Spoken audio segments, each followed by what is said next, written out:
विधान परिषद के 2 सीटों पर उपचुनाव होने वाले हैं और इसको लेकर बिहार की जो सियासत है उस पर हर किसी की निगाहें टिकी हुई है। गौरतलब हो कि मुख्यमंत्री नीतीश कुमार के यस मैन कहे जाने वाले बिहार के पूर्व उप मुख्यमंत्री सुशील कुमार मोदी के राज्यसभा जाने के बाद एक महत्वपूर्ण जो सीट थी वो खाली हुई है। गौरतलब हो कि इस पर अब उम्मीदवार कौन होगा, इसको लेकर लगातार जो चर्चाएं हैं वो हो रही है। इसी क्रम में बड़ी खबर जो सूत्रों के हवाले से निकल कर आई है उसमें कहा जा रहा है कि शाहनवाज हुसैन इस पद के उम्मीदवार हो सकते हैं और आने वाले समय में बिहार में वो मंत्री भी बन सकते हैं। कहा जा रहा है कि मुख्यमंत्री नीतीश कुमार पर नकेल कसने के लिए भारतीय जनता पार्टी के आला कमान ने ये बड़ा फैसला लिया है। भाजपा सूत्रों से ऐसी ही खबर मिल रही है कि शाहनवाज हुसैन को आने वाले समय में बिहार में मंत्री बनाया जा सकता है। बिहार में बीजेपी के कम तजुर्बे वाले मंत्रियों के बीच शाहनवाज हुसैन नीतीश कुमार को संभालने के काम में लगाए जाएंगे।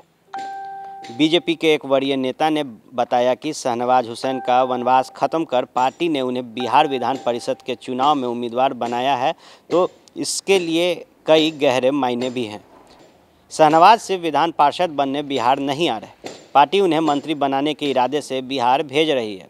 बीजेपी सूत्र बताते हैं कि आलाकमान ने इस महीने की शुरुआत में ही शाहनवाज हुसैन को बता दिया था कि उन्हें बिहार जाना है। उन्हें आगे का रोड मैप भी समझा दिया गया है।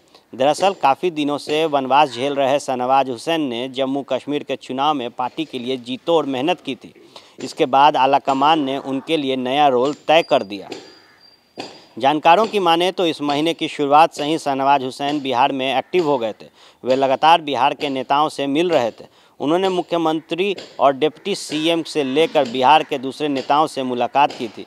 शाहनवाज हुसैन पार्टी के दूसरे कार्यक्रम में भी शिरकत कर रहे थे। बीजेपी के स्थानीय नेताओं को इसका अंदाज़ा नहीं था कि आगे क्या होने जा रहा है, लेकिन शाहनवाज हुसैन को पार्टी आलाकमान ने बता दिया था कि उनका रोल बिहार में क्या होने वाला है। बीजेपी के एक और नेता ने बताया कि शाहनवाज हुसैन का रोल नीतीश कुमार को सरकारी स्तर पर हैंडल करने का होगा। पार्टी उन्हें मंत्री बनाएगी। फिलहाल नीतीश मंत्रिमंडल में बीजेपी के जो भी मंत्री शामिल हैं उनमें सब कम तजुर्बे वाले हैं। डिप्टी सीएम तारकिशोर प्रसाद पहली दफ़े मंत्री बने हैं, तो वहीं दूसरी जो डिप्टी सीएम है रेणु देवी पहले कुछ दिनों के लिए बेहद कम महत्वपूर्ण विभाग की मंत्री रही हैं। सिर्फ मंगल पांडे ही एक ऐसे मंत्री हैं जो 2017 से मंत्री पद पर हैं, लेकिन उनके संबंध नीतीश कुमार से ऐसे रहे हैं कि बीजेपी उनसे वह काम नहीं करा पाएगी जो अपने मंत्रियों से कराना चाहती है। बीजेपी सूत्रों के मुताबिक बिहार में जनता ने बीजेपी पर भरोसा जताया है। भले ही चुनाव के पूर्व ही ऐलान कर दिया गया था कि मुख्यमंत्री नीतीश कुमार बनेंगे, लेकिन सरकार पर अपनी मजबूत पकड़ बनाए रखना चाहती है भारतीय जनता पार्टी। अभी की स्थिति यह है कि कम अनुभव वाले मंत्रियों के कारण सरकारी बैठकों में बीजेपी वह दबाव नहीं बना पाती जो बनाना चाहती है, खासकर कैबिनेट की बैठक में, जहां नीतीश अपनी मर्जी से सारे एजेंडे पास करा ले जाते हैं और बीजेपी के मंत्री मुंह देखते रह जाते हैं। फिलहाल आलम यह है कि बीजेपी के डिप्टी सीएम और मंत्री अपने विभाग के सचिव के पदस्थापन की बात भी मुख्यमंत्री से नहीं कर पाते। जिलों में डीएम एसपी के ट्रांसफ़र पोस्टिंग में बीजेपी की कुछ नहीं चल रही। ऐसे में सरकार बीजेपी की कमज़ोर होती जा रही है। बीजेपी सूत्रों के मुताबिक शाहनवाज हुसैन जैसा तजुर्बेकार नेता को सरकार में बीजेपी के एजेंडे को लागू कराने की जिम्मेवारी दी जाएगी। उनके जिम्मे ही बीजेपी के स्टैंड को सरकार में मजबूती से रखने का दायित्व होगा, चाहे वो कैबिनेट से बीजेपी का एजेंडा पास कराने का काम हो या ट्रांसफ़र पोस्टिंग में बीजेपी का भी ख्याल रखने की बात। शाहनवाज अपनी पार्टी के एजेंडे को अमली जामा पहनाएंगे। अहम बात यह है कि शाहनवाज हुसैन मुसलमान हैं, लिहाजा नीतीश को उनके खिलाफ स्टैंड लेने में मुश्किल आएगी।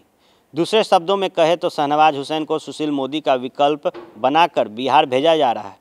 बीजेपी सूत्रों के मुताबिक इसी बहाने सुशील मोदी की बिहार बीजेपी पर पकड़ भी खत्म करने की कोशिश की जाएगी। अब ये देखना दिलचस्प होगा कि शाहनवाज हुसैन आलाकमान के एजेंडों को किस हद तक अमल में लाते हैं।